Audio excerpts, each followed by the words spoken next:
সুপ্রিয় শিক্ষার্থী, মৌচাক স্কাউট স্কুল অ্যান্ড কলেজের পক্ষ থেকে অনলাইন ক্লাসে তোমাদের সবাইকে স্বাগতম।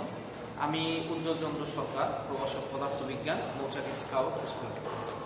আজকে দ্বাদশ শ্রেণীর শিক্ষার্থীদের জন্য ষষ্ঠ অধ্যায় জ্যামিতিক আলোক বিজ্ঞানের আমরা গত ক্লাসে ফরম্যাটের নীতি দেখাইছি এবং অন্যান্য টপিক যেমন সমতল দর্পণের ক্ষেত্রে কি হয়, লেন্স ক্যাটাগরি কিছু প্রশ্ন তোমাদের দেখাইছিলাম।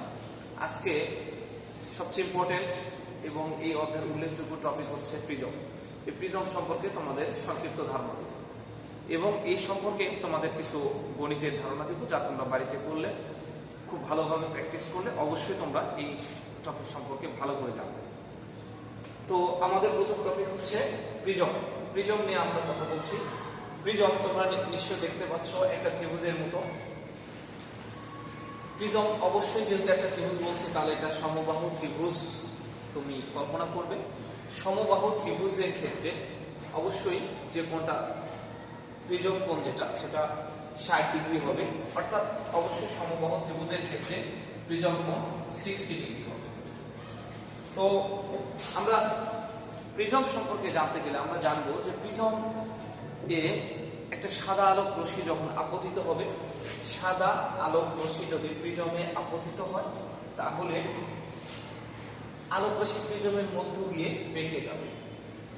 বেঁকে বা এই যে বাঁকানো কারণটা হচ্ছে এরকম 60টি বর্ণে বিভক্ত হবে। তো 60টি বর্ণের মধ্যে পরিচয়গুলো আমি তোমাদের দিই। বেনি, বে, নি, আ, স, হ, ক, লা, অর্থাৎ বেগুনি, নীল, আসমানি, সবুজ, হলুদ, কমলা এবং লাল। কমলার ক্ষেত্রে আমরা পরে দেখবো এখানে লাল, যদিও লালটা একটু উপরে উঠে গেছে। তো যাই এখানে একটা প্রশ্ন থাকে যে প্রিজমের মধ্য দিয়ে আলোক রশ্মি কোনটা সবচাইতে বেশি বাঁকে এবং এর কারণটা মনে রাখবে। প্রিজমের মধ্য দিয়ে আলোক রশ্মি যেটা সবচেয়ে বেশি বাঁকছে সেটার নাম হচ্ছে বেগুনি, আর যে আলো সবচেয়ে বেশি বাঁকবে তার তরঙ্গ দৈর্ঘ্য কম। অর্থাৎ এই বেগুনি আলোর তরঙ্গ দৈর্ঘ্য, অর্থাৎ এটা একটা সংকেতের মাধ্যমে যদি দিই সেটা হচ্ছে ল্যাম্ডা। তরঙ্গ দৈর্ঘ্য কম, অর্থাৎ এর বিক্ষেপণ বেশি।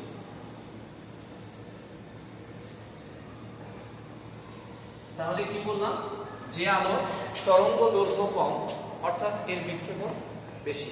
অর্থাৎ বেগুনি আলোটা খুব কাছ থেকে খুব দ্রুত ছড়িয়ে যায়, তাই বিক্ষেপিত হয়। কিন্তু লাল আলো দেখো প্রিজমের মধ্য দিয়ে কম বাঁকছে। এটা এইভাবে যাওয়ার কথা ছিল, দেখো একটু যে বাঁকছে এবং আরেকটু বাইরে গেছে। অর্থাৎ যে আলো সবচেয়ে প্রিজমের মধ্য দিয়ে কম বাঁকবে সেটা হচ্ছে লাল আলো। অর্থাৎ যে আলো প্রিজমের মধ্য দিয়ে কম বাঁকে তার তরঙ্গ দৈর্ঘ্য বেশি থাকে। তাহলে আমি দিলাম এর তরঙ্গ দৈর্ঘ্য বেশি। যেমন বেগুনি কথা বললাম তরঙ্গ দৈর্ঘ্য কম, লাল আলোর তরঙ্গ দৈর্ঘ্যটা হচ্ছে বেশি। তাহলে এখানে অবশ্যই কি হবে, বিক্ষেপণ কম হবে। বিক্ষেপণ কম হওয়ার কারণ অনেক দূর থেকে বিপদ সংকেত আমরা লাল আলো দেখতে পাই। তাহলে মনে রাখবে প্রিজমের মধ্য দিয়ে যদি একটা সাদা আলোক রশ্মি প্রবেশ করানো হয় এরকম 60টি বর্ণে বিভক্ত হবে। 60টি বর্ণের নামগুলো তোমরা জানলে এবং 60টি বর্ণের মধ্যে প্রথম যে বর্ণটা সেটা হচ্ছে লাল আলো প্রিজমের মধ্য দিয়ে কম বাঁকে। এর কারণ হচ্ছে এর তরঙ্গ দৈর্ঘ্য বেশি, বিক্ষেপণ কম, তাই অনেক দূর থেকে লাল আলো দেখা যায়। আমরা একটা প্রশ্নে আসতে পারি যে বিপদ সংকেতে লাল আলো ব্যবহার করা হয় কেন? এর মূল কারণটা হচ্ছে যে আলোর তরঙ্গ দৈর্ঘ্য বেশি অর্থাৎ সেটা বিক্ষেপণ কম। বিপদ সংকেতে কেন আমরা দূর থেকে দেখি, দেখো অনেক দূর থেকে আমরা দেখি একটা লাল আলো, তাহলে লাল আলো বেশি দেখা যায় কারণ হলো এর তরঙ্গ দৈর্ঘ্যটা বেশি, বিক্ষেপণ কম অর্থাৎ ছড়িয়ে যায় কম। কিন্তু অপরদিকে বেগুনি আলো, এই লাল আলোর পরে আমরা যে লাস্ট স্টেপ অর্থাৎ বেগুনি আলো বিক্ষেপণটা এখানে আমরা দেখছি বেশি, অর্থাৎ এটা ছড়িয়ে যায় বেশি, কিন্তু এর তরঙ্গ দৈর্ঘ্যটা কম, তাই অনেক দূর থেকে বেগুনি আলো দেখা যায় না। এটা হচ্ছে একটা মূল্যবান প্রশ্ন ছিল, খুবই ইম্পর্টেন্ট একটা প্রশ্ন ছিল তোমাদের। পরবর্তী চিত্রে আমি দেখাবো যে একটা সাদা আলোক রশ্মির মধ্যে কিভাবে এর বিচ্যুতি দেখানো যায়। তাহলে একটা প্রিজমের মধ্য দিয়ে সাদা আলোক রশ্মি প্রথমে বেঁকে যাবে, এটা হচ্ছে আপতিত রশ্মি। তাহলে এই জায়গাতে আমাদের যে কোণটা তৈরি হবে সেই কোণটার নাম হচ্ছে আপতন কোণ, দ্যাট মিন্স আই। আপতন কোণ যদি তৈরি হয় এখানে, তাহলে এখানে প্রতিসরিত হবে, অর্থাৎ একটা আপতন কোণের জন্য প্রথম প্রতিসরণ কোণটা হবে এখানে R1। আবার পরবর্তীতে প্রতিসরিত হয়ে যে চলে যাবে যেটা হলো R2, তাহলে এখানে অবশ্যই I2 হবে। এই আলোক রশ্মিকে যদি এই প্রতিষ্ঠিত রশ্মিটিকে আমি যেমন বললাম P Q আপতিত রশ্মি আর R S প্রতিষ্ঠিত রশ্মি, এই R S প্রতিষ্ঠিত রশ্মিটাকে যদি পেছন দিকে বাড়ানো যায়, পেছন দিকে যদি আমি এটাকে বাড়িয়ে দিই তাহলে এখানে একটা কোণ তৈরি হবে। আর এই যে কোণটা তৈরি হলো এই কোণটার নাম হলো বিচ্যুতি। তার মানে কি বললাম, প্রিজমের মধ্য দিয়ে আলোক রশ্মি যখন আপতিত হবে হয়ে প্রতিষ্ঠিত হবে, প্রতিষ্ঠিত রশ্মিটাকে যদি আমি পেছন দিকে বাড়াই তাহলে যে কোণটা তৈরি হবে সেটা হলো বিচ্যুতি কোণ। তাহলে বিচ্যুতি কোণ তৈরি করতে যে আমরা দেখলাম এটা হলো বিচ্যুতি কোণ, এটাকে আমরা ডেল দ্বারা প্রকাশ করলাম। ডেল দ্বারা বিচ্যুতি কোণ প্রকাশ করলে তাহলে এখানে আমরা প্রথম আপতন কোণের জন্য আমরা পাবো হচ্ছে I1, দ্বিতীয় আপতন কোণের জন্য পাবো হলো I2, আর অবশ্যই একটা প্রিজম কোণ থাকবে যেটা হলো প্রতিসরণ থেকে আসছে মাইনাস হচ্ছে A, যেখানে A equal to R1 plus হচ্ছে R2। তাহলে আমরা দেখবো প্রিজমের যে বিচ্যুতি কোণটা সেটা হচ্ছে দুটি আপতন কোণকে কেন্দ্র করে এটা আসে। তাহলে দুটি আপতন কোণকে কেন্দ্র করে আসে আর একটা কি প্রিজম কোণ। প্রিজম কোণটা আবার এখানে কি দুটি প্রতিসরণ কোণের সমান, অর্থাৎ একটি প্রিজম কোণ সমান হচ্ছে দুটি প্রতিসরণ কোণের সমান, অর্থাৎ R1 প্লাস হচ্ছে R2। এই ক্ষেত্রে বিচ্যুতি, তাহলে এর পরের প্রশ্ন আসে ন্যূনতম বিচ্যুতিটা কি? ন্যূনতম বিচ্যুতিটাকে আমরা ডেল এম দ্বারা প্রকাশ করে থাকি। এই যে প্রিজমের ক্ষেত্রে একটা সর্বনিম্ন মান আছে, যেমন আপতিত হয়ে প্রতিষ্ঠিত হচ্ছে, প্রতিষ্ঠিত রশ্মিকে আপনি পেছন দিকে বাড়ালে বিচ্যুতি তৈরি হচ্ছে। এই যে প্রিজমের ক্ষেত্রে একটা সর্বনিম্ন মান আছে, প্রিজমের ক্ষেত্রে একটি সর্বনিম্ন মান আছে, এই মানকেই ন্যূনতম বিচ্যুতি কোণ বলা হয় আর একে ডেল এম দ্বারা প্রকাশ করা হয়, তাহলে যদি আমি এই ডেলের পরিবর্তে ডেল এম ব্যবহার করি, আর একাধিক আপতন কোণ অর্থাৎ I1 ইকুয়াল টু যদি I2 বসাই তাহলে আমার কি দাঁড়ায় I1 plus I1 minus A 2I1 minus A, অতএব I1 ইকুয়াল টু, তাহলে আমাদের এটা এবারে সে প্লাস হয়ে যাবে, তাহলে ডেল এম A বাই 2। তাহলে আমরা যেটা দেখলাম যে একটা বিচ্যুতি কোণকে যদি ন্যূনতম বিচ্যুতি কোণে রূপান্তরিত করি তাহলে প্রথম আপতন কোণটা দ্বিতীয় আপতন কোণের সমান হবে, তাহলে সেক্ষেত্রে আমরা যে কাজটা করব, ন্যূনতম বিচ্যুতির সমীকরণ থেকে আমরা প্রথম আপতন কোণ পাবো del M plus A divided 2। আমি কিন্তু বলেছি প্রিজম হচ্ছে সমবাহু ত্রিভুজ, তাই সর্বদাই A ইকুয়াল টু 60 ডিগ্রি ব্যবহার করতে হবে। এবার পরবর্তীতে আমি যেহেতু আপতন কোণের কাজ করছি তাহলে অবশ্যই এখানে প্রতিসরণ কোণেরও কাজ করতে হবে। তাহলে প্রথম প্রতিসরণ কোণের জন্য দ্বিতীয় প্রতিসরণ কোণটাও চেঞ্জ করে দেব। তাহলে এখানে আমরা আসি, তাহলে এখানে R1 ইকুয়াল টু আমরা যদি R2 ব্যবহার করি তাহলে আমরা এখানে কি পাবো R1 প্লাস হচ্ছে R1 ইকুয়াল টু 2R1, অতএব R1 equal to A divided 2। তাহলে দেখলাম প্রথম প্রতিসরণ কোণের জন্য দ্বিতীয় প্রতিসরণ কোণ সমান, মানগুলো বসানোর পরে তাহলে আমরা প্রতিসরণ কোণটা পেলাম কি R1 equal to A divided 2। এখন আমাদের যে মূল কাজটা করতে হবে, আমাদের প্রতিসরাঙ্কের সূত্রটা কি mu equal to sine I1 divided হচ্ছে সাইন R1, অর্থাৎ এই I1 এর এবং R1 এর মানটা আমরা বসে দিই। তাহলে এখানে মানটা বসাই, সাইন I1 মানে ছিল আমাদের del M A by 2, sine R1 মানে আমাদের হচ্ছে A বাই 2।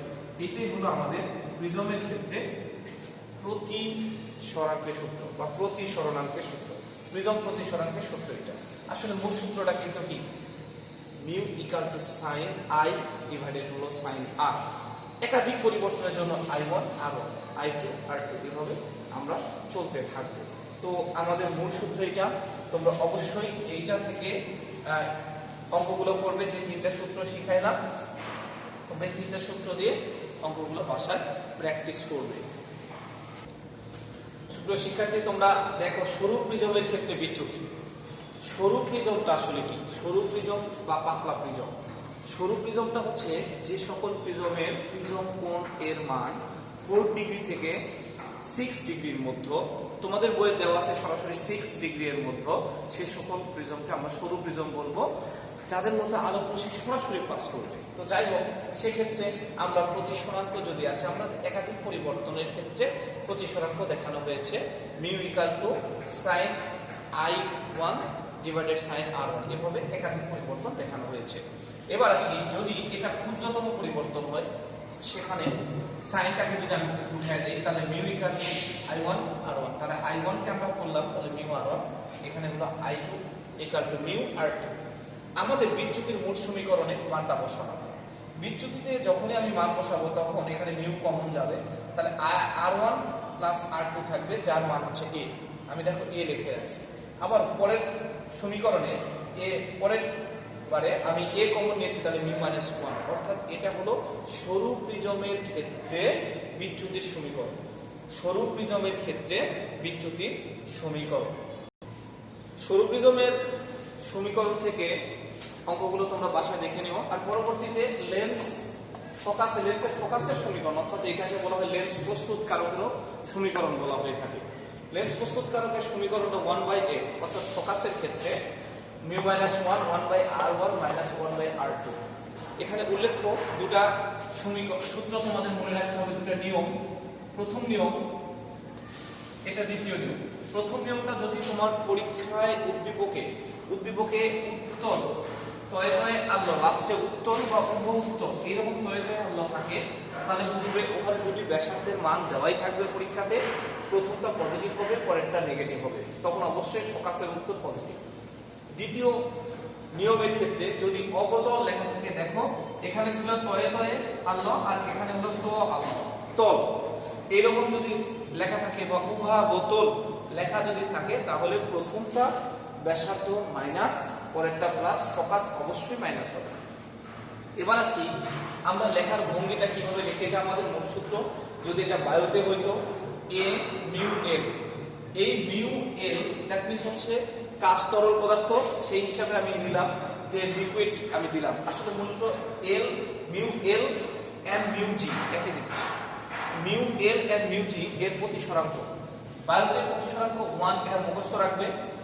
তরল পদার্থ অথবা কাছে যে কোনো প্রতিসরাঙ্কের ক্ষেত্রে 3/2 1.50, আর পানিতে প্রতিসরাঙ্ক 4/3 ইকুয়াল টু 1.33। এই প্রতিসরাঙ্কের নিয়মগুলো তোমাদের ইতিপূর্বে আমি জানিয়ে দিয়েছি, তারপরেও একটু দিলাম যে বায়ুর সাপেক্ষে কাচের প্রতিসরাঙ্কের ক্ষেত্রে, যেমন আমি কাঁচ বলছি, তাহলে কাঁচ আগে যাবে, বায়ুটা আমার পরে। অনুরূপভাবে যদি আলোর বেগে হইতো, দেখো বায়ুর সাপেক্ষে কাচের প্রতিসরাঙ্ক আলোর বেগের ক্ষেত্রে যেটা শুরু, সেটাই কি শুরু, CA ডিভাইডেড হলো CG, এরকম প্রতিসরাঙ্ক তুমি জানবে। এই সূত্রগুলো ব্যবহার করে তোমাদের ডক্টর সাজাদ তপনের বইয়ে উদাহরণের যতগুলো অঙ্ক আছে তোমরা প্রত্যেকেই চেষ্টা করবে যতটুকু পারো। যদি না পারো পরবর্তী ক্লাসে কমেন্ট করে আমাকে জানাবে, আমি তোমাদের সেগুলো দেখিয়ে দেব। সবাইকে ধন্যবাদ জানিয়ে আজকের মতো শেষ করছি। ধন্যবাদ সবাইকে।